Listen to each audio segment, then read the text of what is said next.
So Nalyssa Smith was benched today. She was not only benched, she played 4 minutes.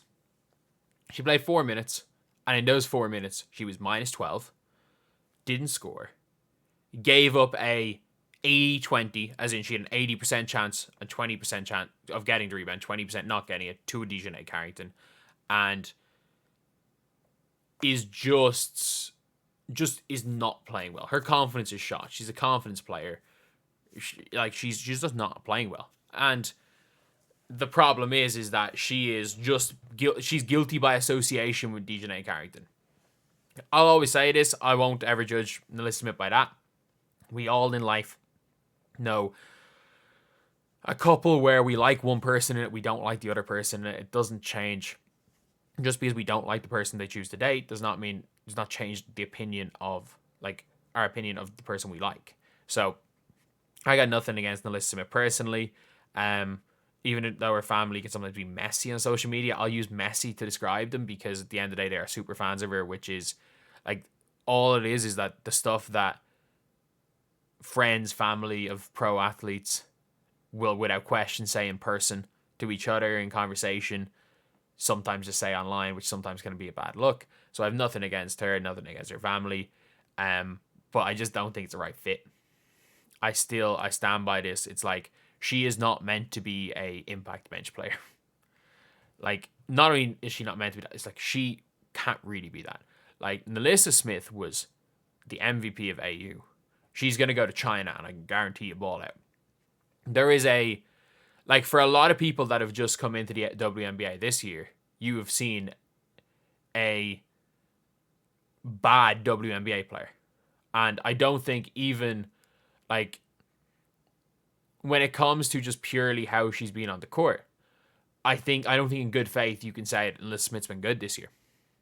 I think she has shown flashes, but I don't think you can see, like, every single metric available will tell you how bad she's been this year. Christy Size probably should have benched her sooner.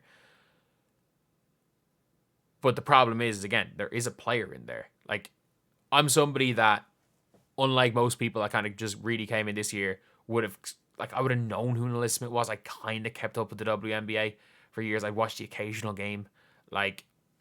And I was excited because I was like, Jesus, Nalyssa Smith with Caitlin Clark? Aaliyah Boston, Nalyssa Smith. I actually thought coming into this year that with the way Caitlin Clark played, it would benefit Nalyssa Smith more than it benefited Aaliyah Boston.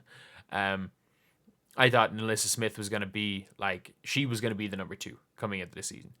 But very clearly, she just didn't fit. She is a number 1 option and struggles when she's not a 1 or a 2. And that's fine. Do I think she's going to have a long WNBA career unless she adapts? Maybe not. But do I think she could be a number 1 option on a bad team and drop 17 and 9? Yeah. She averaged like nearly 15 and 10 last year. So what is my prediction? If I'm Indiana, I look to do one of 2 things. I try to shop her. Can you get anything? And if you can't get anything, don't protect her. Just don't protect her in that expansion draft. Especially just for PR purposes. Like, obviously, the whole her and DiJonai situation with the flowers. And I don't know why that was brought up as like a negative to Nalyssa Smith. Again, I think that was just a guilt by association thing. I don't think anyone should ever have any issue with someone sending flowers to their girlfriend. The problem, obviously, the issue is DiJonai posting it. Like, I think a lot of the reason why the fans dislike Nalyssa Smith is DiJonai. Like, she is obviously on the court, can be a wind-up merchant, and off the court has done everything she can to try get under Indiana fans' skin. And, like, to say that DiJonai is trying to effectively sabotage Smith with the fever, there's evidence where I wouldn't call you crazy to believe that. That's a conspiracy theory. I wouldn't call you crazy if you believe, because there's enough circumstantial evidence. If you put it all together, you can probably make that argument. But when it comes to on the court, she's just not a fit. That's just the reality of the situation. I've always said it. Sometimes players just don't fit in situations. I would love to see her on the Valkyries next year, because Nalyssa Smith is a player that everyone thought was going to be an all-star. Everyone thought was a guarantee. After her rookie year, everyone thought was a guarantee she's going to be an all-star in the next 2 years. Obviously, since then, she's regressed year after year. But you go to the Valkyries. The Valkyries probably get the 5th pick. Whoever the 5th pick is not going to be better than Nalyssa Smith. And realistically, the Valkyries, I was thinking, it was like, will the Valkyries go and, even after the expansion draft, go and trade whatever pick they get in the draft for Nalyssa Smith? It's like, no, obviously not. So, I'm looking at it, and I'm like, the Valkyries are going to get players. Just trying to think of the players that they might sign. Like, you might be able to pick up like a Jade Melbourne from the Mystics at the 1. Good player. Nothing special. Good player. Or maybe a Carly Samuelson at the 3. Trying to think who they will protect. But I think from all the teams, from the Sparks, I have no idea who they can protect and who they can't. The unrestricted free agent, I have no idea. Maybe Gabby Williams. Apparently Gabby Williams wants to be there. Gabby Williams is not that out and out scorer. Brilliant player, but not an out and out scorer. And then, like, it's unlikely in the expansion draft you're going to get someone capable of dropping 17 points a game. And that's where Nalyssa Smith comes in. If she ends up not being protected, she will be probably the person taken by the Golden State Valkyries. And I think that would be a good start. That would be a good, like, second start for her.